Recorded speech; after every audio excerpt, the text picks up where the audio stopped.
সাহাবা ইকরাম রিদওয়ানুল্লাহি তাআলা আলাইহিম আজমাইন তারা জিলহজের প্রথম 10টি দিন ইবাদতের ব্যাপারে এত বেশি মাশগুল হতেন, এত বেশি রত থাকতেন যে তাদের বাজারে ঘাটে জিলহজের প্রথম দশকের আলামত বোঝা যেত।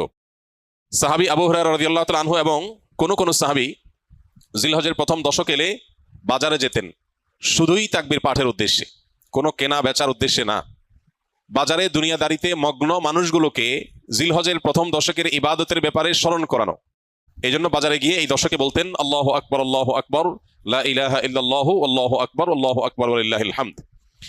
এই যে তাকবীর, তাহমিদ, তাহলিল, আল্লাহর একত্ববাদ, আল্লাহর বড়ত্ব এবং প্রশংসা জ্ঞাপন করা, এটা এই দশকের অন্যতম গুরুত্বপূর্ণ একটা আমল। এই আমল করবার জন্য সাহাবীদের কেউ কেউ বাজারে গিয়ে একটু সরবে বলতেন, যাতে করে তার শুনে শুনে অন্যরাও বলতে পারে। মিডল ইস্টের কোন দেশের কোন এলাকাতে একটি চমৎকার দৃশ্য জিলহজের প্রথম 10 দিন উপলক্ষে দেখা যায়। সেটা হলো বিভিন্ন বাসাবাড়ির গেইটে, গ্যারেজে, বিভিন্ন সুপার শপ, শপিং মল, ছোট বড় দোকান ইত্যাদিতে ছোট্ট একটা ডিভাইস সেট করে সেখানে তাকবীরের অডিও অনবরত চালু করে রাখা হয়।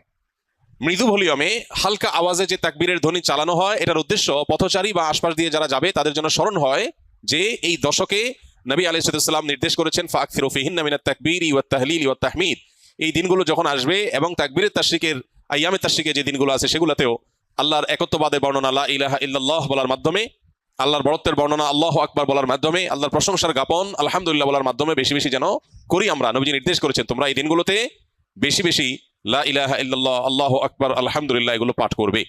এই জন্য ভাইরা আমার, আমাদের কর্তব্য হলো জিলহজের প্রথম দশকের ইবাদত, এর তাৎপর্য, এর আমল, এর গুরুত্ব, এর মাহাত্ম্য এই সম্পর্কে সমাজে জানাশোনা যেন বাড়ে, সচেতনতা যেন বাড়ে।